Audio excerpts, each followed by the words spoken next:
താരസംഘടനയായ അമ്മയിലെ തമ്മിൽ തല്ല് തുടരുന്നതിനിടെ ടിനി ടോമിനെതിരെ അൻസിബ നിയമ നടപടിക്കൊരുങ്ങുന്നു. ലക്ഷ്മിപ്രിയയുടെ പരാതിയിൽ തന്നെ വിളിപ്പിച്ച പോലീസ് ഉദ്യോഗസ്ഥർക്കെതിരെയും അൻസിബ പരാതി നൽകിയിട്ടുണ്ട്. അതിനിടെ അമ്മ പ്രസിഡന്റ് ശ്വേതാ മേനോനും ജനറൽ സെക്രട്ടറി കുക്കു പരമേശ്വരനും തമ്മിൽ ചർച്ച നടത്തി.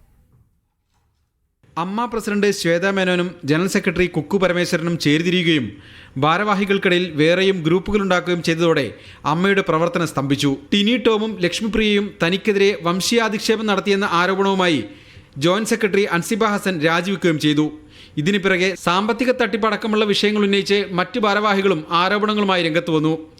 ഇതിന് പിറകെയാണ് ടിനി ടോമിനെതിരെ നിയമ നടപടി സ്വീകരിക്കാൻ അൻസിബയുടെ നീക്കം. നിയമപരമായി മുന്നോട്ട് പോവാം എന്നുള്ളൊരു തീരുമാനത്തിൽ തന്നെയാണ്. ടിനി ടോമിനെതിരെ മാത്രമല്ല, തൃപ്പൂണിത്തുറ വനിതാ സെൽ SI രേഷ്മയ്ക്കെതിരെ ഒരു നോട്ടീസ് പോലും ഇല്ലാതെ, ഒരു കൃത്യമായിട്ടുള്ള ഒരു തെളിവ് പോലും ഇല്ലാതെ പേഴ്സണൽ അയച്ച ഒരു മെസ്സേജിന്റെ പേരിൽ അവിടെ കൊണ്ടുപോയിരുത്തി 3 മണിക്കൂർ ഇരുത്തി ഹരാസ് ചെയ്ത് പേപ്പറിൽ എഴുതി ഒപ്പിട്ട് വാങ്ങിച്ചില്ല അവര്.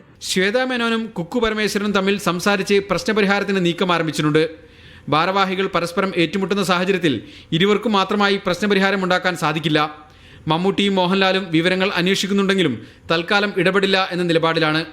അടുത്ത മാസം ചേരുന്ന അമ്മ ജനറൽ ബോഡിയിൽ നിലവിലെ കമ്മിറ്റി തുടരണോ എന്ന് സംബന്ധിച്ച തീരുമാനമുണ്ടാകുമെന്നാണ് സൂചന. മീഡിയ 1 കൊച്ചി.